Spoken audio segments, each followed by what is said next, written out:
Seperti saya beritahu tadi, mau tahu atau tidak saya akan tanyakan. Persoalan tahu itu tanggung jawabmu. Makanya lebih bagus kamu perhatikan baik-baik, tidak paham, bisa tanya atau bisa cari di Google atau di YouTube. Karena saya tidak punya waktu untuk membuat kamu tahu semua, apalagi semua. Ini dari sekian banyak ini berapa puluh orang ini hampir 100. Nah, beda-beda otaknya. Tidak mungkin satu-satu kita mau kasih tahu. Jadi diperhatikan. Makanya yang agak lambat-lambat, tanya temanmu yang sudah tangkap. Begitu juga dulu kita lakukan. Kita lihat yang pintar-pintar yang sudah tahu, kita tanya, ini apa maksudnya tadi itu dosen? Ya, jelaskan begini. Ya, jangan kamu menghindar. Ya, sudah risiko juga itu kuliah di matematika. Berarti kan harus kamu tahu. Tanggung jawab kami mengajarkan.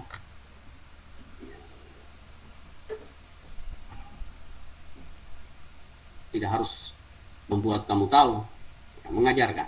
Harapannya kamu bisa tahu. Itu kamu tanggung jawabmu sendiri.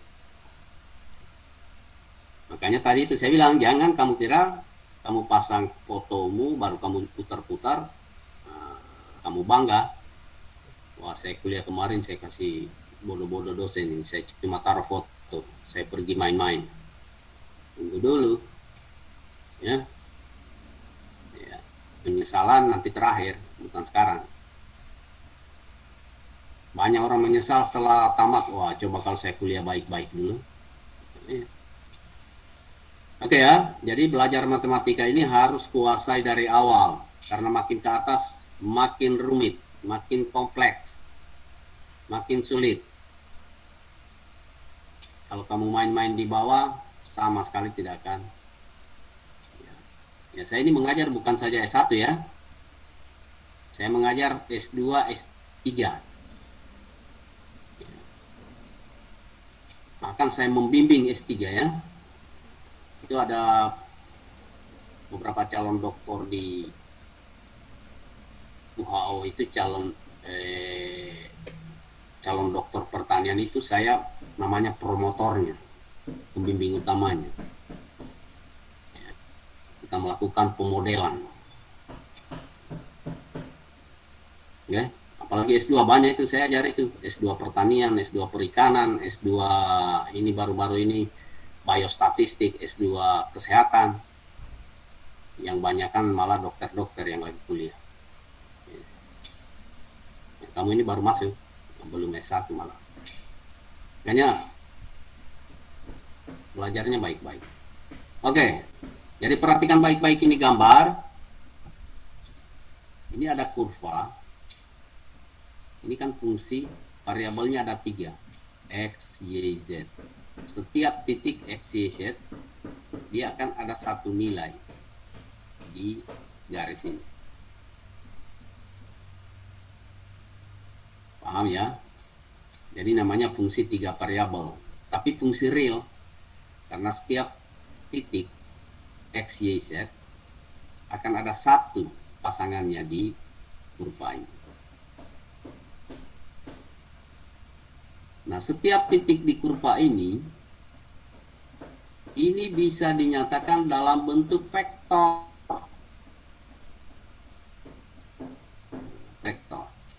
Vektor dari 3 variabel, yaitu X, Y, Z, yang hanya bergantung pada T.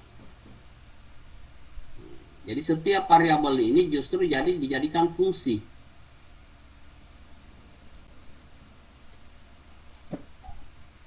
Dengar baik-baik. Kalau di koordinat kartesius tadi tidak. Sekarang setiap variabel justru dijadikan fungsi T.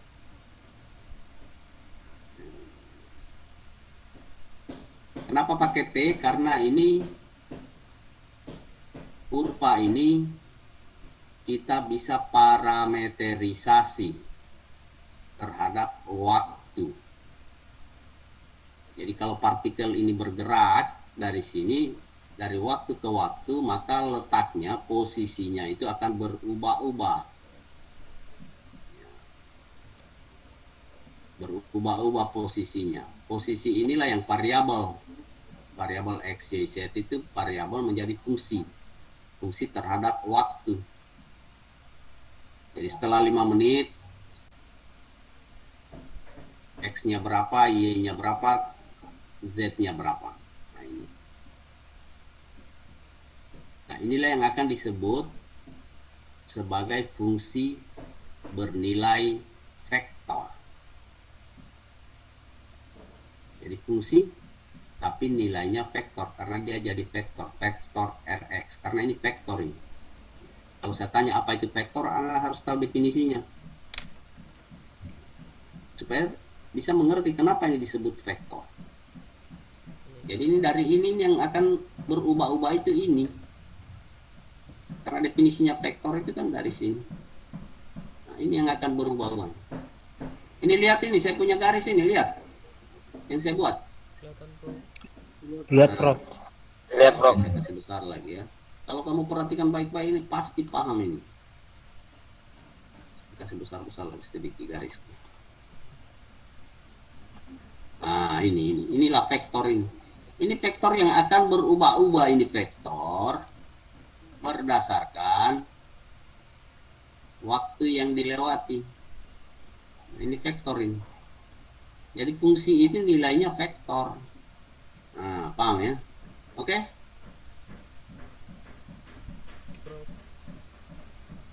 Nah, jadi makanya di sini dikatakan Z is traced out by the tip of a moving position vector Rx. Jadi ini vektor tadi ini vektor ini di trace out, diikuti.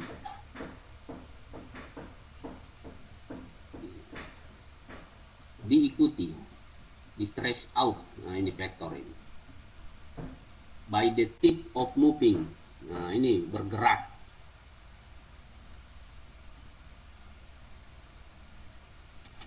Nah, vektor ini, gerakan vektor ini hanya cukup satu variabel saja, yaitu T.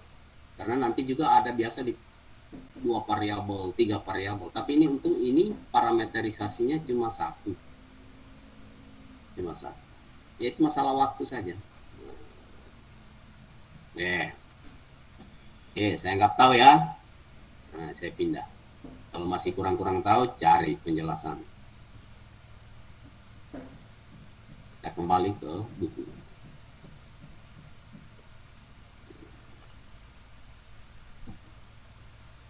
Jadi fungsi 3 variabel tadi ini semua variabelnya dijadikan fungsi. Itu satu. Coba lihat itu fungsi. X-nya menjadi fungsi T. Variabel Y menjadi fungsi G. Variabel Z menjadi fungsi T.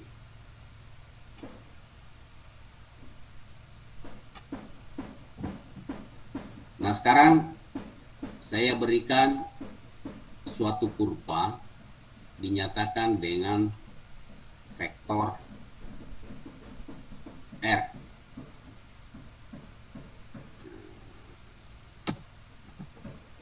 Perhatikan baik-baik ya. Sekarang vektor ini.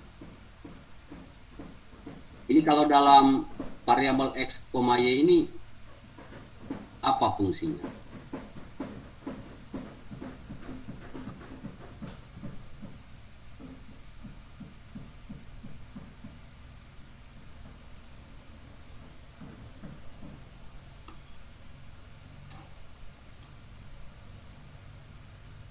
Jadi dilihat saja suku pertama itu, mana tadi fungsi umumnya? Suku pertama itu X, suku keduanya Y, suku ketiga Z. Perhatikan saja itu.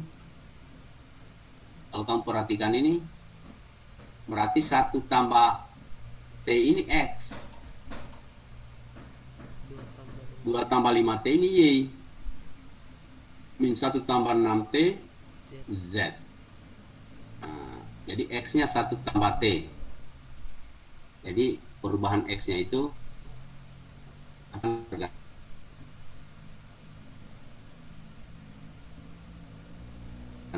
XT. Oke ya. Nah, makanya di buku ini variabel-variabelnya itu sangat mudah. Sangat mudah. Nah, itu dia.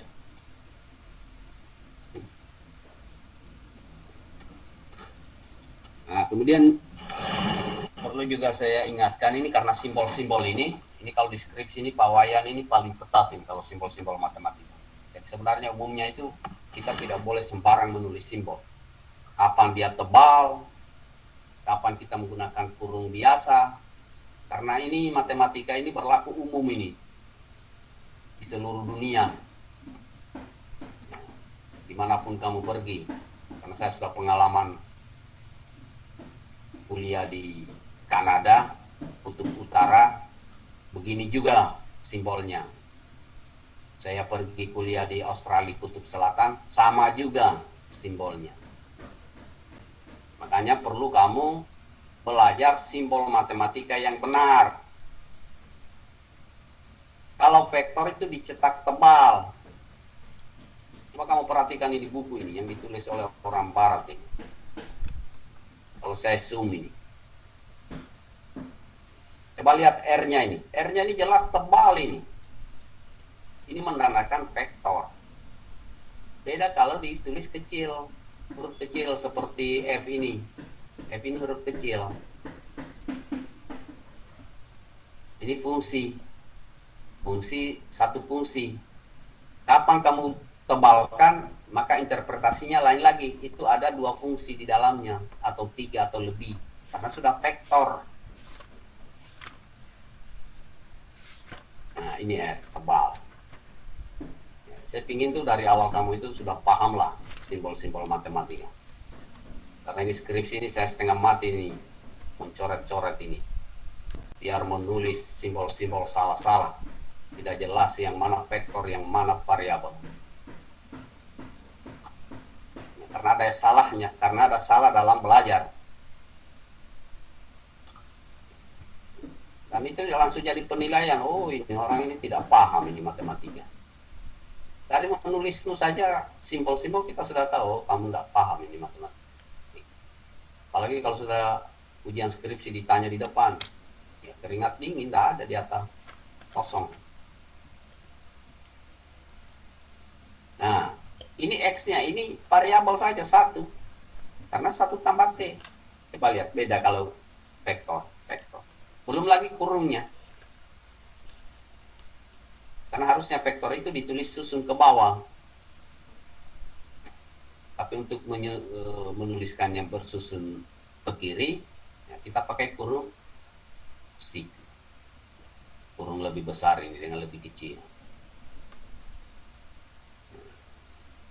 Jadi kalau ditulis kurung biasa, seperti ini bukan vektor. Tapi kalau ditulis seperti ini,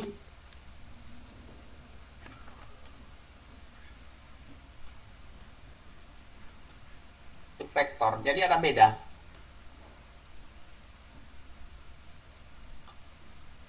Coba siapa yang bisa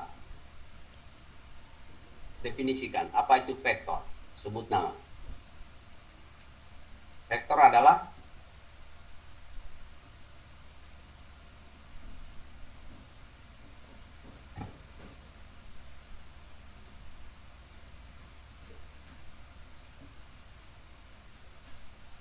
siapa yang bisa? Jadi ada D vektor, ada D point. Apa itu titik? Ya, kamu paham titik, ini titik. Tapi kamu tidak bisa definisikan apa itu titik.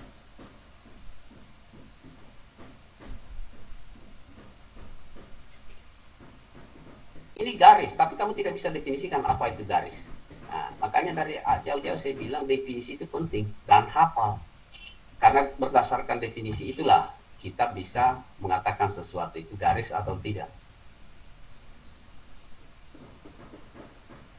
Jadi kalau saya membuat kurva, saya akan tanya, ini garis apa tidak? Kalau kamu bilang garis, kenapa bisa garis? Apakah seperti itu definisinya? Itulah pentingnya di matematika definisi. Ini vektor saja tidak ada yang tahu apa itu titik. Harus kamu bisa jelaskan. Oke. Nah, saya lanjut lagi. Jadi kalau saya sudah lanjut itu, saya sudah anggap tahu ya. Oke, jadi ada namanya plane curves. Kurva bidang. Kurva bidang. Jadi antara X dan Y, dua variabel akan membentuk bidang. Nah, kalau hanya satu variabel, itu yang dia bentuk cuma garis. Itu catat, apa yang saya lagi ngomongkan dicatat. Ya. Nanti sebelum ujian akhir, saya akan minta dikumpul itu catatan, karena di rumah itu biasa begitu. Saya akan minta kumpul catatan, saya akan nilai catatannya. Kalau tidak ada catatannya berarti jelas tidak ada pengetahuan. Ya, karena tidak mungkin kamu tahu kalau tidak ada catatan. Catat saja belum tentu tahu.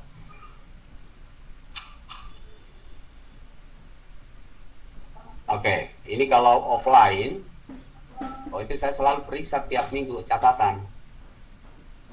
Nah, yang tidak ada catatannya, begitu 3 kali pemeriksaan tidak ada catatan, otomatis itu tidak lulus. Tapi ini nanti terakhir, apalagi ini kan sudah banyak yang sudah masuk kampus.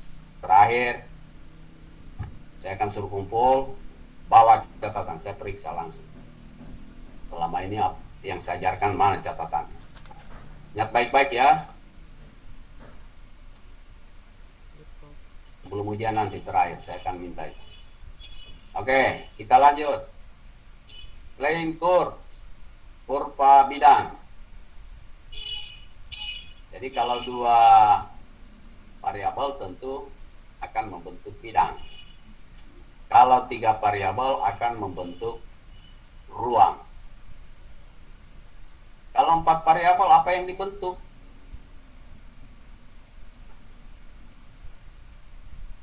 Secara visualisasi memang kamu tidak bisa visualisasikan, tapi secara matematik tetap bisa dihitung. Nah, itulah yang namanya manifold. Catat lagi manifold. Jadi nanti ada manifold 4, manifold 5, manifold 6. Karena kita tidak bisa sebut lagi ruang, tapi manifold. Dan itu dipelajari dalam topologi. Kalau di sistem dinamik itu menarik. Jadi ada dimensi 4-nya misalnya. Kalau kita bicara dimensi 10, mungkin dimensi 4-nya dia stabil. Di luar dimensi 4 tidak stabil. Itu sudah masuk ke topologi, ilmu tentang topo. Topo itu permukaan, ya, topografi. Oke, kita di sini plane, jadi masih bidang, 2 variabel. Ya, x-nya dinyatakan dengan fungsi t kuadrat kurang 2t. Kemudian y-nya fungsi t tambah 1. Ini bisa dituliskan dengan menggunakan vektor basis. Catat baik-baik. Namanya vektor basis.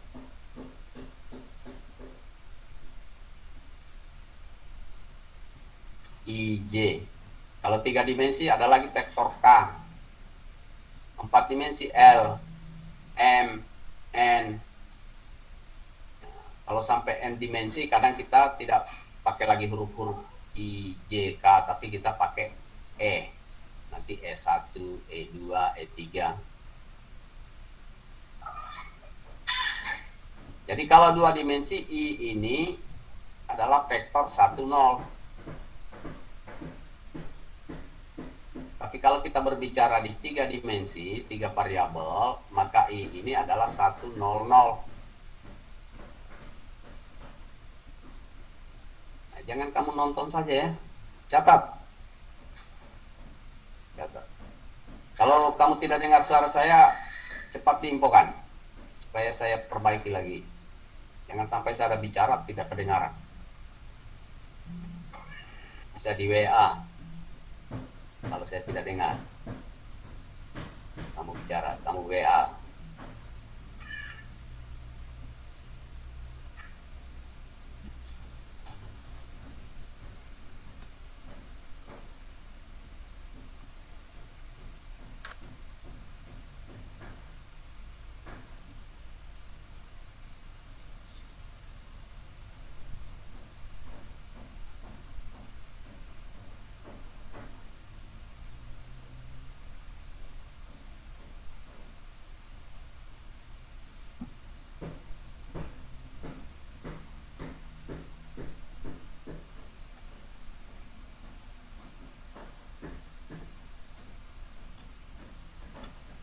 Oke ya, saya lanjut.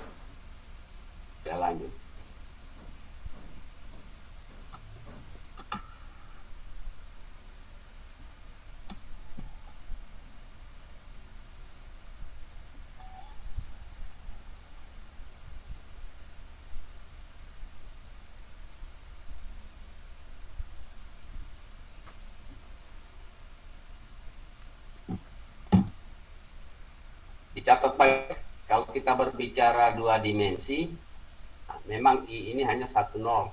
Tapi begitu bicara di dimensi 3, I ini 1, 0, 0. Di dimensi 4, 1, 0, 0, 0. Begitu juga J. Dimensi 2, 0, 1. Jadi yang satunya itu yang keduanya. Begitu di dimensi 3 berarti 0, 1, 0. Dimensi 4, 0, 1, 0, 0. Yang penting keduanya 1. Ini ke satunya yang 1. Yang lain 0. Rumusnya. Nah, dengan menggunakan vektor basis IJ untuk 2 dimensi, IJK untuk 3 dimensi, kita bisa menuliskan vektor itu dalam bentuk tambah. Oke. Jadi coba diperhatikan baik-baik apa yang sementara saya jelaskan itu. Sekarang vektor itu bisa kita tuliskan dalam bentuk tambah. Coba lihat tambah. Kalau ini kan koma. Harus tangkap itu. Apa sebenarnya yang lagi saya jelaskan. Jadi kalau tadinya vektor R itu dinyatakan dalam bentuk X, Y, Z vektor, ini bisa kita nyatakan dalam bentuk tambah, tapi harus menggunakan vektor basis IJK.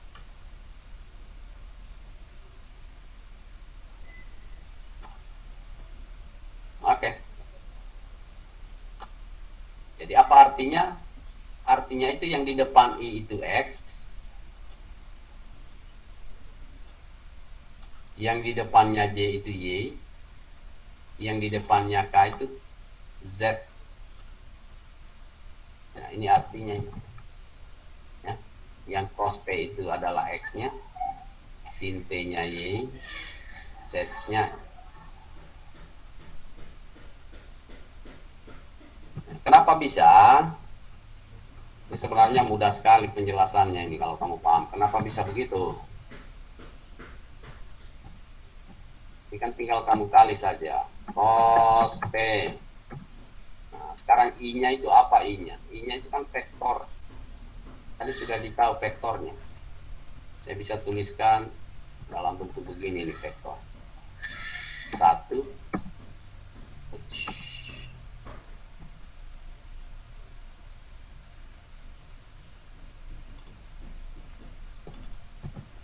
Jadi saya tuliskan dalam bentuk begini. Jadi ini I. Kemudian iya, I berarti sekarang kita berada di dimensi 3. Berarti harus ada 3.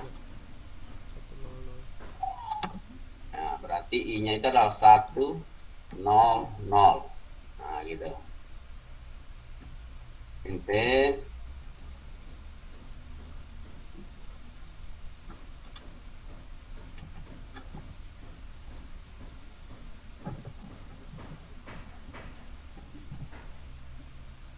Nah, J-nya berarti 0, 1, 0.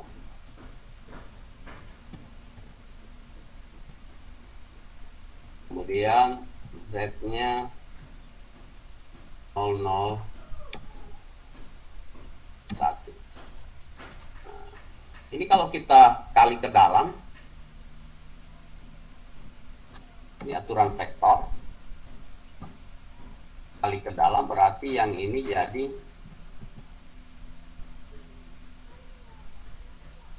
cos T kali 1 ya cos T. Cos T kali 0 kan 0. Tambah sin 0 sin T 0. Yang ini jadinya 0 sin T 0. Yang ini sin T karena kalau dikali 0 kan yang 0. Tambah T 0 0 T.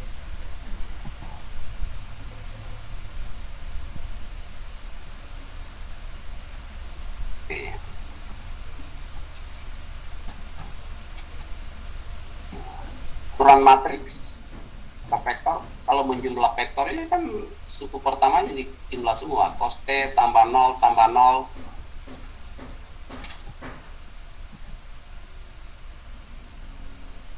Cos T tambah 0 tambah 0 cos T. 0 tambah sin T tambah 0 sin T. 0 tambah 0 tambah T, T. Sudah.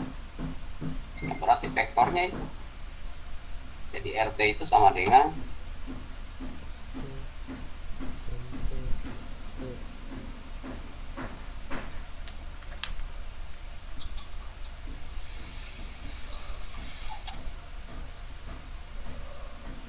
cos T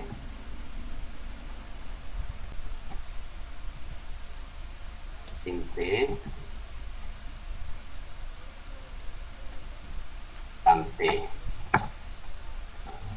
Jadi penulisan cos T tambah I tambah sin T J tambah TK itu sama saja itu dengan penulisan seperti ini.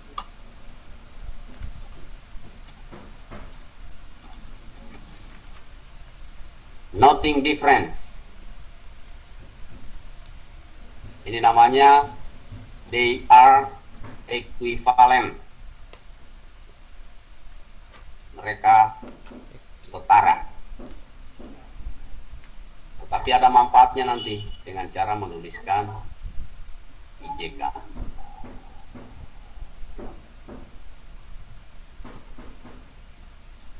Nah, sekarang kalau saya suruh nanti, ini salah satu contoh soal ya. Jadi saya akan tuliskan ini vektor begini, baru saya suruh coba gambarkan vektor dengan persamaan seperti ini.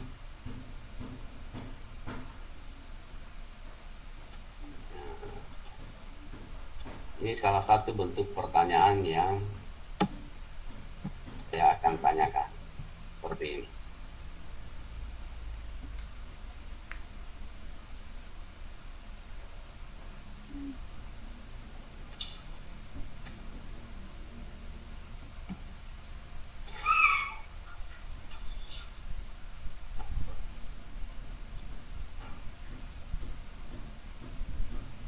Nah, nanti tugas satunya ini,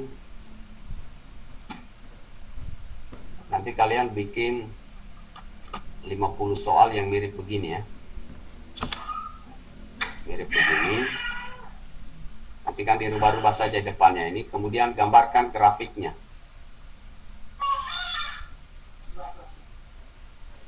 Gambarkan grafiknya. Itu bisa gambarkan grafiknya di MATLAB ya. 20 soal saja, 20 soal, kemudian gambar di MATLAB, kemudian di foto atau di scan. Nanti itu bagian dari tugas 1.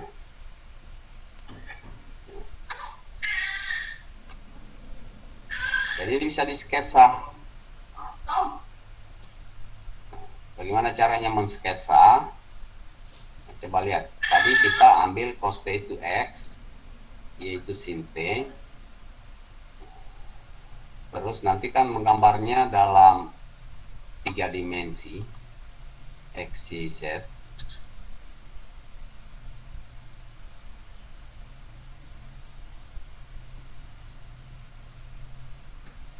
Ya, berarti X, Y, Z. Ya, karena ada 3 di situ.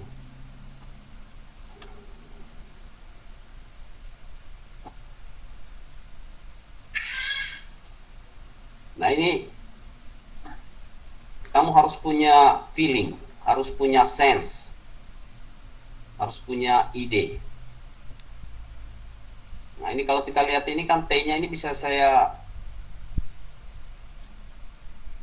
tidak lihat dulu. T-nya ini sebagai konstanta. Berarti saya ada bekerja di cos T sin T. Cos T sin T ini sendiri kalau saya kuadratkan, dia akan menjadi 1. Cos kuadrat T tambah sin kuadrat T. Berarti dia bisa jadi lingkaran ini. Berjari-jari 1. Nanti T-nya yang bergerak ke atas.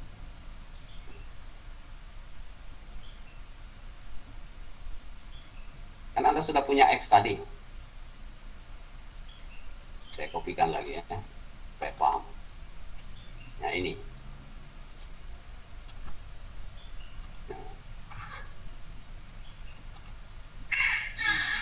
Anda perhatikan ini. Nah, ini. Diambil dari sini. Ini X, Y, Z. X, Y, Z. Nah, hubungan antara X dan Y ini kalau kamu kuadratkan, baru kamu jumlah. Ini kita dapat hukum trigonometri. Nah, bagaimana hukum trigonometri? Yaitu ini.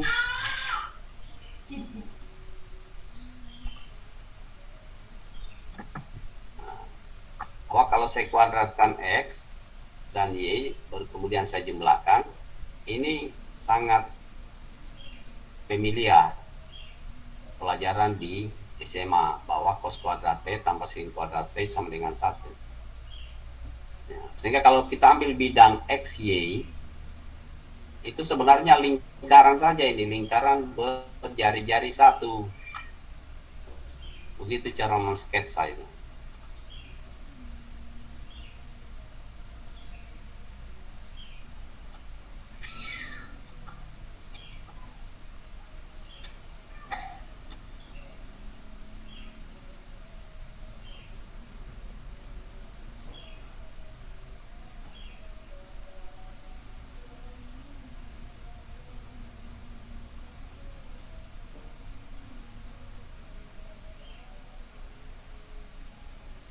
Ya, lingkaran saja itu di bidang ya, di bidang. Jadi kalau saya gambar mungkin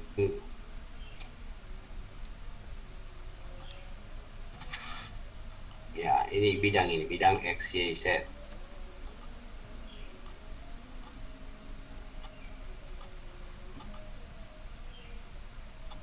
Nah, bidang X, Y, Z.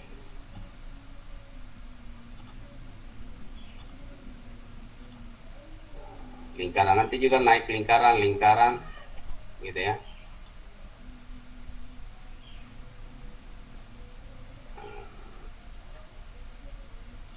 Kenapa dia bisa naik ini? Karena ada T. T itu bisa naik ketinggiannya. Tapi yang jelasnya hubungan antara X dan Y itu lingkaran. Jelas ini. Hubungan antara X dan Y lingkaran, nanti setnya itu dari 0 akan bergerak menuju ke atas. Jadi nanti ini ada spiral sebenarnya itu. Jadi spiral dari bawah dia mutar ke atas, mulai melingkar ke atas. Jadi kayak tabung.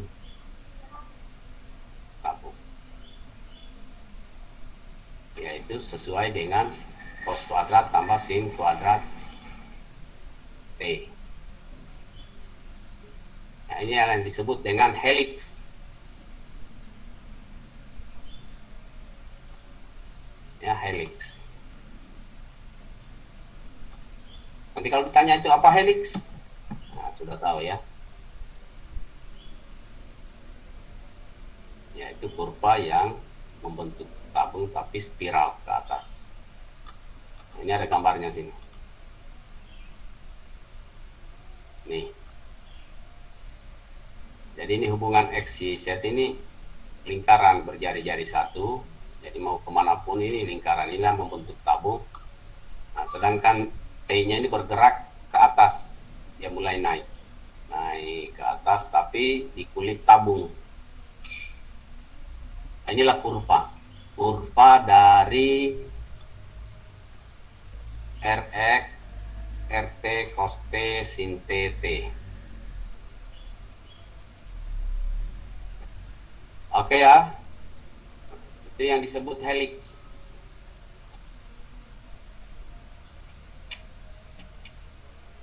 Oke. Nah, kalau kamu ikuti games kemarin, saya sebagai pematerinya itu, inilah salah satu lagi jenis terapannya itu seperti ini di DNA. DNA itu jaraknya itu sama tapi itu